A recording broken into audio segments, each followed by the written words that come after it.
नियम भंग कर रहे हैं आचार्य। अब एक साथ दो पर आक्रमण नहीं कर सकते। स्मरण रहे कि युद्ध के नियम के अनुसार दो योद्धा एक योद्धा पर आक्रमण नहीं कर सकते, पर तो एक योद्धा दो योद्धाओं पर आक्रमण कर सकता है। सहदेव,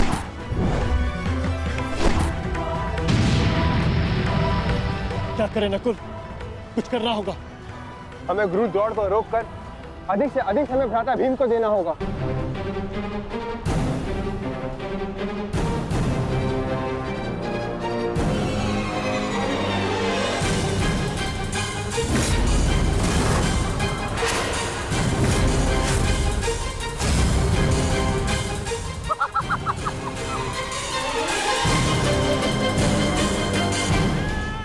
पिताश्री,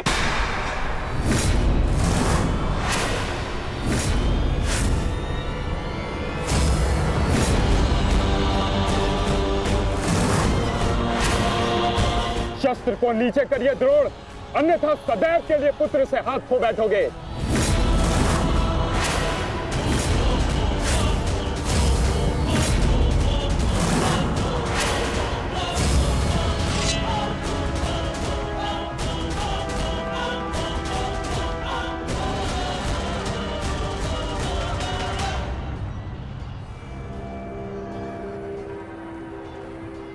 दुर्योधन, तेरा अंत आ गया है।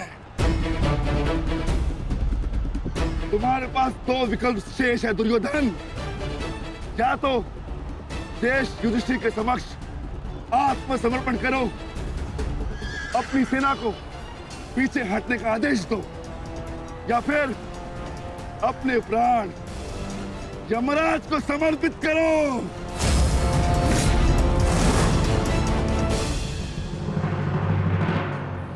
मारो भीम, मारो! शीघ्रता करो भीम! इतनी भी क्या शीघ्रता है राजकुमार युधिष्ठिर?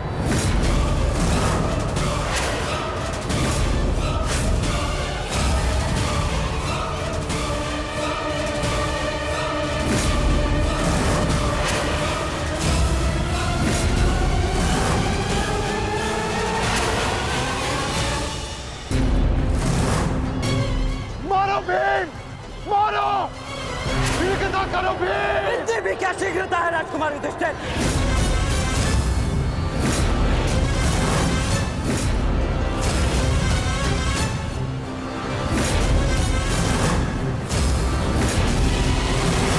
पीछे हट जाइए विकोदर भीम, अन्यथा मूल्य अपने ज्येष्ठा के प्राण देकर चुकाने होंगे।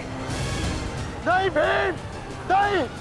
मेरी चिंता मत करो, अपना वचन पूर्ण करो। ऐसा अवसर दोबारा नहीं मिलेगा अनुज। वध करो इस दुर्योधन का। पांचाली के अपमान का प्रतिशोध दो भीम। मारो इस दुर्योधन को। एक बात बुरा सोच लीजिए, अवसर दोबारा मिल सकता है, परंतु ज्येष्ठ के प्राण दोबारा नहीं लौटेंगे। मारो भीम, मारो!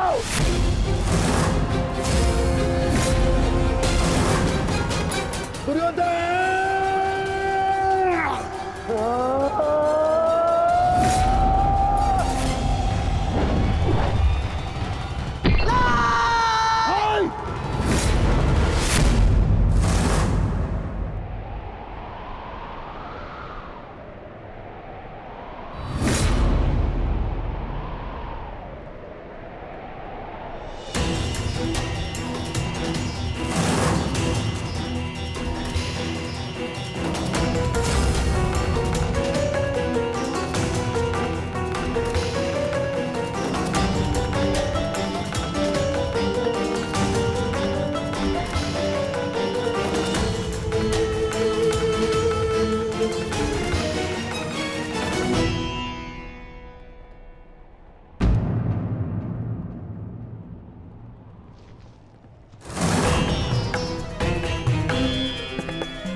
सेवकों, जाओ जाके सबकी सहायता करो, जाओ।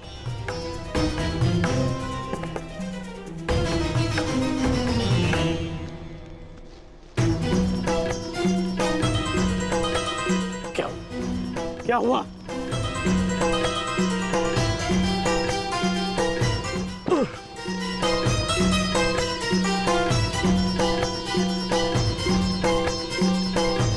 क्या हुआ मित्र? आज हम ये युद्ध हारने ही वाले थे मित्र। उस भीम ने मेरा वध कर ही दिया था, परंतु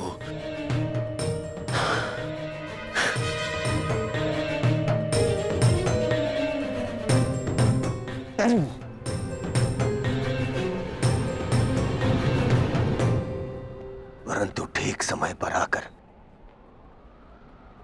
वृषसेन ने पूरी परिस्थिति को ही बदल दिया।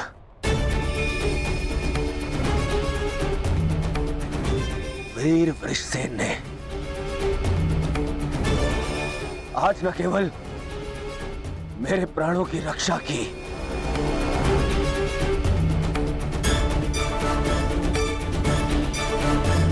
अभी तो कौरव सेना को एक लज्जाजनक हार से भी बचाया।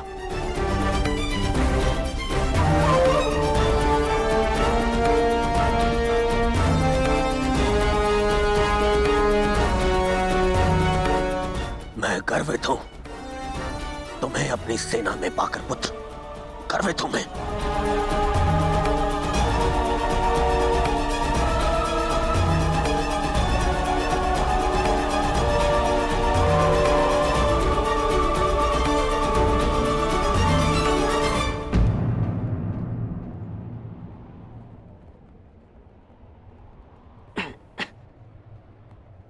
आप फिर से मेरे घाव देख रहे हैं ना पिताश्री, और मैं फिर से यही कहूंगा, चिंता मत कीजिए।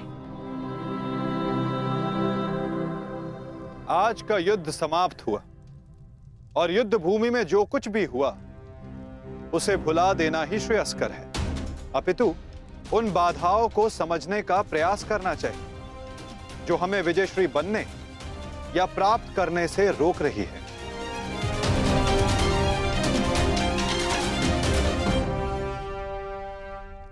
सबसे बड़ी बाधा तो वो कर्ण का पुत्र वृषसेन है। आज दूसरे दिन भी उसने दुर्योधन का अंत होने से बचा लिया। दुर्योधन के वध होने के पश्चात वृषसेन को अपने मार्ग से हटाना अति आवश्यक है। कुछ नहीं होगा आपके पुत्र को, और आपका पुत्र आपके मित्र को भी कुछ नहीं होने देगा।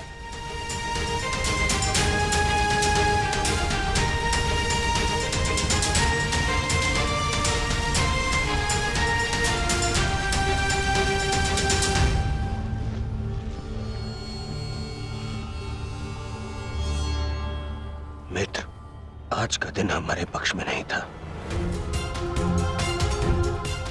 तुम हमारे साथ होते तो कदाचित ऐसा नहीं होता।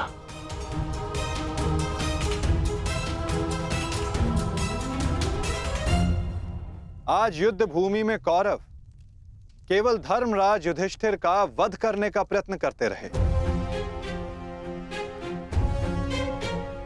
और कल हम दुर्योधन को अपना लक्ष्य बनाएंगे।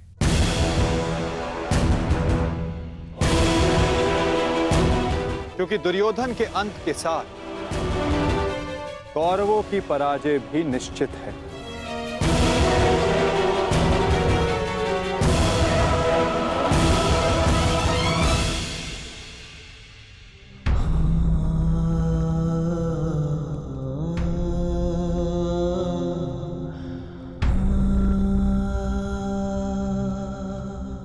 पुत्र,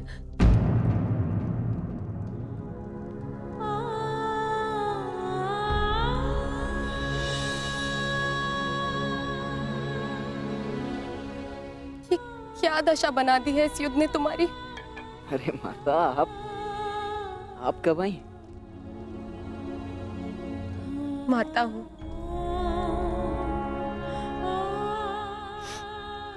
पुत्र को घाव लगता है तो माता को आभास हो ही जाता है। मेरे मन ने कहा कि मेरा पुत्र संकट में है, दौड़ी चली आई।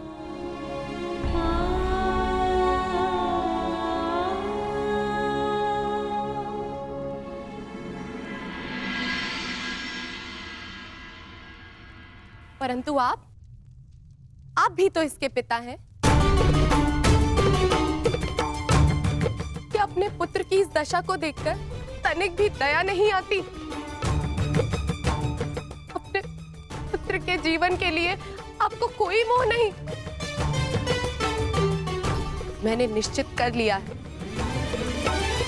तुम कल युद्ध में नहीं जाओगे।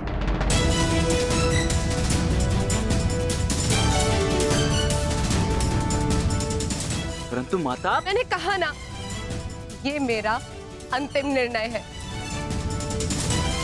पिताश्री, ये तुम्हारे अतिरिक्त कौरव सेना में और भी कुशल योद्धा है। निश्चित रूप से कौरव सेना में कुशल योद्धाओं की कमी नहीं है पिताश्री, परंतु वृषसेन वो उन सबसे भिन्न है। उसकी सोच, उसकी प्रतिभा, उसका तेज प्रशंसनीय है। उससे द्वंद्व करते समय मैंने बहुत कुछ सीखा। यदि वो कौरव के पक्ष में ना होता तो निश्चित रूप से मेरा अभिन्न मित्र होता।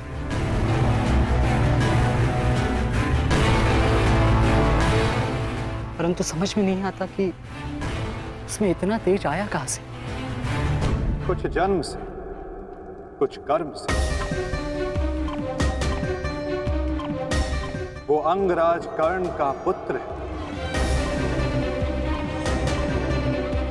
जिसके मन में मृत्यु का भय नहीं, अपने कर्तव्य की ओर पूर्ण आत्मसमर्पण है। उस पर तेज स्वतः ही आ जाता है अभिमन्यु।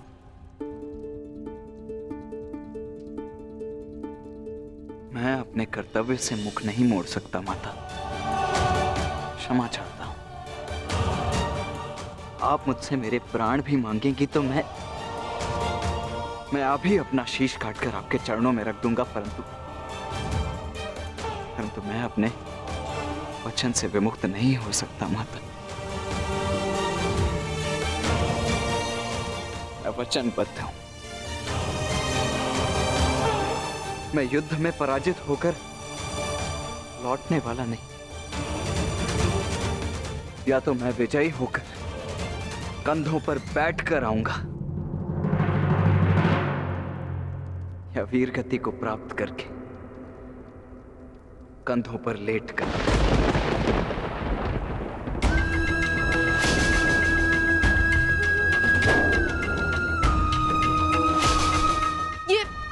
ये आपका पुत्र क्या बोल रहा है? अब आप सुन रहे हैं ना?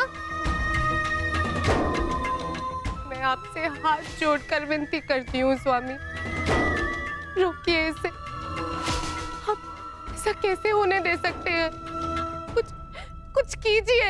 करना तो तुम्हें है सुप्रिया, ममता और कर्तव्य में संतुलन करना है।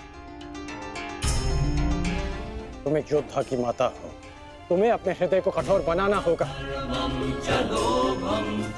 मेरी अनुपस्थिति में हमारा पुत्र इस महायुद्ध में अत्यंत मुख्य भूमिका निभा रहा है। मुझे उस पर गर्व है और तुम्हें भी होना चाहिए सुप्रिया। युद्ध में पीछे हट जाने वाले वृषसेन का पिता होने से अधिक युद्ध में बलिदान दे देने वाले वृषसेन का पिता होना अधिक श्रेष्ठकर समझता हूं।